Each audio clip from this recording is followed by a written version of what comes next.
Telangana assembly వేదికగా RTC కార్మికుల అంశాలపై అధికార విపక్షాల మధ్య మాటల తూటాలు పేలాయి.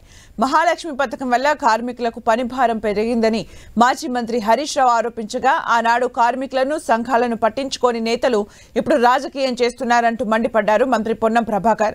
ఇదే అంశంపై మాట్లాడిన సీఎం రేవంత్ రెడ్డి అధికారంలో ఉన్నప్పుడు చేసిన తప్పులను కప్పిపుచ్చుకునేందుకు ఇప్పుడు రాజకీయం చేస్తున్నారని ఫైర్ అయ్యారు. ప్రభుత్వం మనము ఆర్టీసీలో దివ్యాంగులకు, విద్యార్థులకు, ప్రభుత్వ ఉద్యోగులకు, జర్నలిస్టులకు మనం రాయితీతో బస్ పాస్లు ఇస్తాం.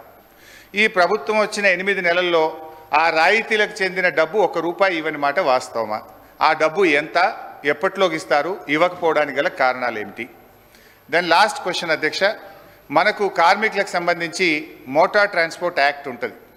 డ్రైవర్లు కానీ కండక్టర్లు కానీ 8 గంటల కంటే ఎక్కువ పని చేయకూడదని ఉంటుంది. ఇందులో మహిళా కండక్టర్లు కూడా ఉన్నారు.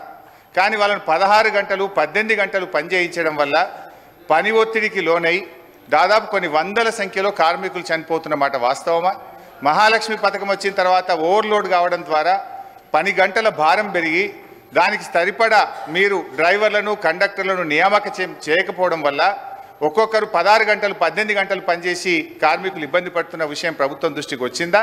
దానికి అనుగుణంగా కండక్టర్ల, డ్రైవర్ల నియామకం ఎప్పటిలోగా చేస్తారు. 10 సంవత్సరాలుగా ఆర్టీసీని చంపి ఆర్టీసీ ఉంటుందా పోతుందా తీసేస్తామనేటువంటి పరిస్థితులలో ఒక ఎగ్జిక్యూటివ్ డైరెక్టర్ రిటైర్ అయిన ఎండీగా పెట్టి ఆర్టీసీకి జవాబు చెప్తున్నా మీరు జవాబు చెప్తా ఉన్నా. ఇలా 10 సంవత్సరాలుగా ఎప్పుడైతే మనం కమిటీ కాలేమో ఒక కమిటీ వేసి 10 సంవత్సరాలుగా చేయనటువంటి వీళ్ళు ఎలక్షన్ల ముందట ఎటువంటి సంప్రదింపులు లేకుండా, ఏమి చర్చలు లేకుండా, కనీసం ఆర్టీసీ యాజమాన్యంతో కూడా మాట్లాడకుండా అదరబదర తీసుకొచ్చి మళ్ళీ దానికి రాజకీయ రంగం పులవడానికి కార్మికులను రెచ్చగొట్టి గవర్నర్ అనుమతిస్తలేరు, గవర్నర్ దగ్గర ఇంటికి పోయి ప్రొటెస్ట్ చేయించేటువంటి రాజనీతి చేసిన వీళ్ళు ఇలా మాట్లాడుతుంది అధ్యక్ష.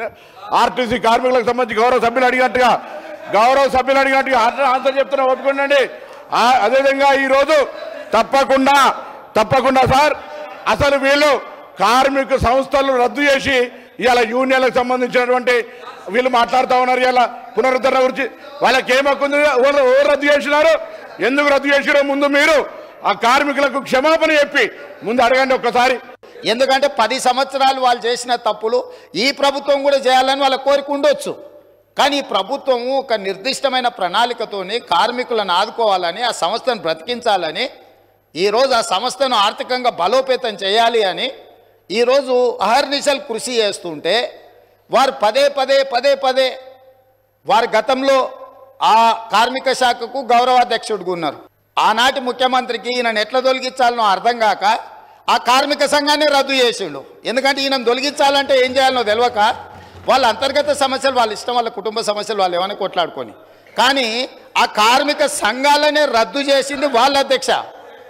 అట్లాంటిది ఇప్పుడు మళ్ళీ మొదటికి వచ్చి పాత తప్పులన్నీ కప్పిపుచ్చుకోవడానికి ఈరోజు కొత్తగా ఈ ప్రభుత్వం మీద బురద జల్లి మంత్రి గారిని బుల్డోజ్ చేసే విధంగా మాట్లాడడం ఏమాత్రం సమంజసం కాదు అధ్యక్ష.